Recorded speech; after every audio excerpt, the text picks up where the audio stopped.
नमस्कार मित्रांनो, रामराम. पुन्हा स्वागत आहे आपल्या चॅनलमध्ये. तर मित्रांनो, 10वी 12वी पास झाल्यासाठी एक चांगली सुवर्ण संधी घेऊन आलोय. आपला जो शासकीय औद्योगिक प्रशिक्षण संस्था चिपळूणची पिंपळी कानपिंपळी इथे आहे कॉलेज. तिकडे तुम्हाला ॲडमिशन घ्यायचं असेल तर इथं खूप भरपूर ट्रेड आहे. तिथं तुम्ही शिकून पुढे जाऊ शकता. त्याचप्रमाणे तुम्हाला कॉन्टॅक्ट असाल तर मी खाली आता डिस्क्रिप्शनमध्ये लिंक देतो, नाहीतर तुम्हाला कॉन्टॅक्ट देतो. कॉन्टॅक्ट नंबर त्याच्यावर तुम्ही कॉन्टॅक्ट करून लवकर ॲडमिशन करा.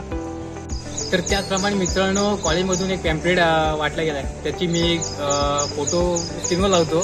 त्यात सगळी डिटेल आहे, प्रत्येक ट्रेड कसे काय वगैरे सगळं त्यात फुल इन्फॉर्मेशन आहे. ती पण नक्कीच बघा. आणि खाली मी आपला कॉन्टॅक्ट नंबर टाकतोच आहे, त्याला पण नक्की कॉल करा. आणि भेटू आपण नेक्स्ट व्हिडिओमध्ये. आणि ब्लॉग जय महाराष्ट्र. आणि ब्लॉग सबस्क्राईब करा विसरू नका. तर येतो.